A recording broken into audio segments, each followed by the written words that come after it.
मुख्यमंत्री होगा सीमांचल का बेटा होगा, और सीमांचल से इंसाफ उसी वक्त होगा जब यहाँ का बेटा पटना के जालिमों के सामने कुर्सी डालकर पैर पे पैर रखकर बोलेगा।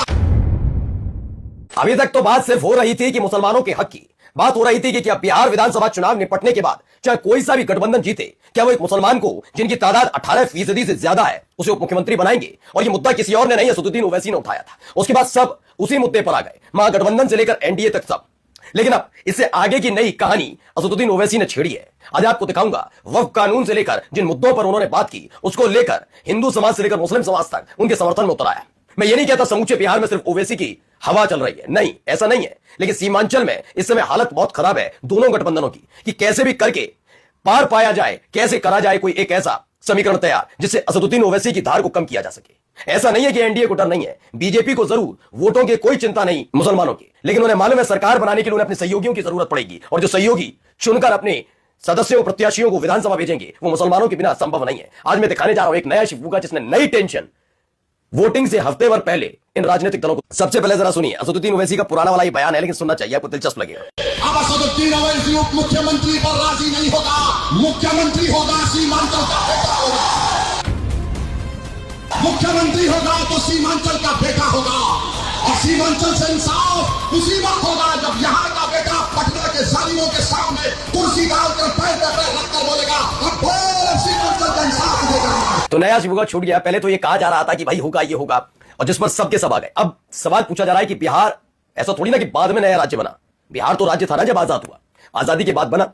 उसके बाद क्या हुआ, अब तक का इतिहास उठाकर देखिए, बिहार में कितने मुस्लिम मुख्यमंत्री रहे, सिर्फ एक, अब्दुल गफूर, उनके अलावा कोई मुख्यमंत्री नहीं। आज सवाल ये पूछ रहे हैं जब हमारी तादाद इतनी है तो आखिरकार हमारे लोगों को सरकार में आने से, और फिर पहले मुख्यमंत्री की बात चल रही थी, अब कह रहे मुख्यमंत्री बनेगा तो सीमांचल का बेटा बनेगा, सीमांचल का बेटा। उन्होंने मुसलमान का जिक्र नहीं किया, याद रखिए क्या कहा, मुख्यमंत्री बनेगा तो सीमांचल का बेटा बनेगा।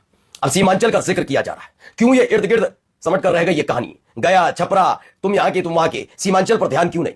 एक नया जो समीकरण मैं कह रहा हूं फिर से, सीमांचल से ऐसा लग रहा है कि असदुद्दीन ओवैसी पूरी तरीके से हर एक राजनीतिक दल को बाहर खदेड़ने के लिए तैयार बैठे। जरा सुनिए क्या क्या कहा जा रहा है, सीमांचल में ऐसे हालात क्यों है, क्यों है ये बयान देना पड़ा, सुनिए। बंधन का जरूरत नहीं है, मुस्लिम का वोट का जरूरत है, मुस्लिम का वोट चाहिए, मुस्लिम का वोट बैलेंस है, मुस्लिम का दिमाग में घुस चुका है। मैम कांग्रेस पार्टी हारेगा, कांग्रेस पार्टी, अरे कांग्रेस पार्टी हारने दो ना, हमें उससे क्या मतलब, हमसे मतलब है बिहार बचाना है, रोजी रोजगार के बारे किसी का बारे बोलेगा ही नहीं, सिर्फ बोलना है शिक्षा के बारे, रोजगार के बारे, बोलेगा ही नहीं, बहुत दिल में नाराजगी है उसके बारे में। तो अभी किसकी सरकार लाना चाहते हैं? अभी हम सरकार लाना चाहते हैं ओवैसी का, हर चीज मुद्दा के बारे बोलता है, ओवैसी साहब का सरकार लाना चाहते हैं। ओवैसी की सरकार के लिए कहा जा रहा है कि जो मुद्दे उठाने चाहिए थे राजनीतिक दलों को वो ना उठाकर इधर उधर की बातें करने में जुटे हुए थे। अब क्या ये भारी पड़ने जा रहा है, ये एक सवाल उठने लगा है कि क्या वाकई हालत खराब होने जा रही है इन लोगों की।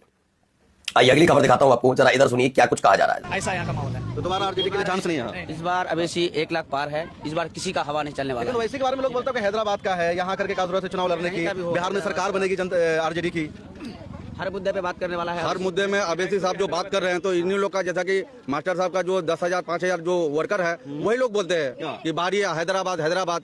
तो भाई आपका कौन सा है, ये आपका भी तो इटली का है, सोनिया गांधी राहुल गांधी कहाँ का है, वो भी तो बाहर का है, वो तो बोलते हैं इटली की, तो यहाँ की नहीं, हम लोग भी आप बोलते हैं। तो अगर अख्तर उलेमान ने कूचा दामन छोड़ दिया तो यहाँ आरजेडी का वजूद खत्म हो जाएगा, इसको लेकर भी कहा जा रहा है। उन्होंने कहा कि ये सोच समझ कर कोई बयान दिया। देखिए वहीं पर आरजेडी और एआईएमआईएम के प्रत्याशी क्यों मिले। पहला मुद्दा है बीजेपी भगाओ बिहार बचाओ, और मास्टर मुजाहिद बेस्ट है।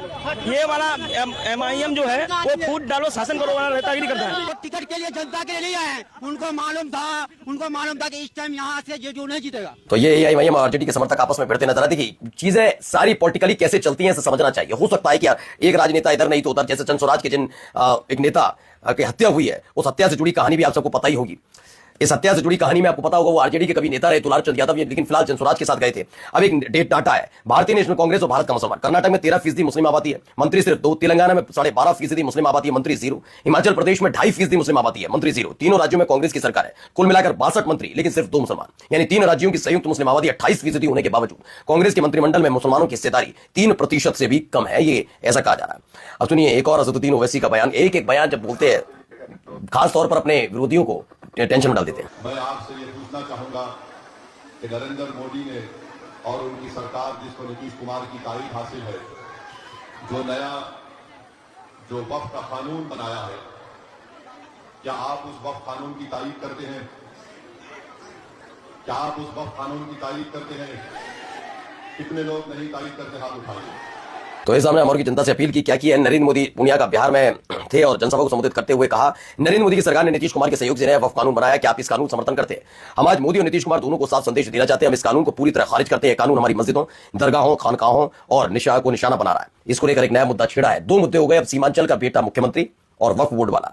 आइए यहाँ पर भी जरा सुनिए क्या कहा जा रहा है। मोदी जी कह रहे हैं हम बिहार को बहुत आगे ले जाने वाले हैं। मोदी जी ऐसे झूठा लुच्चा जुमलेबाज जो है आज तक कोई प्रधानमंत्री हुआ नहीं। देश में ऐसा प्रधानमंत्री बना था लुच्चा प्रधानमंत्री लफंगा, ये कहता है कि हम चाय बेचते थे, कोई देखा था इसमें चाय बेचते? तो इतना झूठा लफंगा गुंडागर्दी करता है, सोचता है हिटलर शाह बिहार में देश में चलावेंगे इसको, तब कैसे खरीदेंगे ना बिहार से कि पता चलेगा इसको। तो लोग बड़े नाराज नजर आ रहे हैं और जाते जाते एक बयान और सुन लीजिए। चालू करिए, जो छत पर बैठे हैं अपना फोन को लाइट चालू करिए, सब चालू करिए। हम ये लाइट बताकर मोदी को बता रहे हैं कि तुम्हारी और जेडीयू की बत्ती गुल करेंगे इंशाअल्लाह। जेडीयू और बीजेपी की बत्ती गुल करने का ऐलान कर दिया उसी ने। नमस्कार।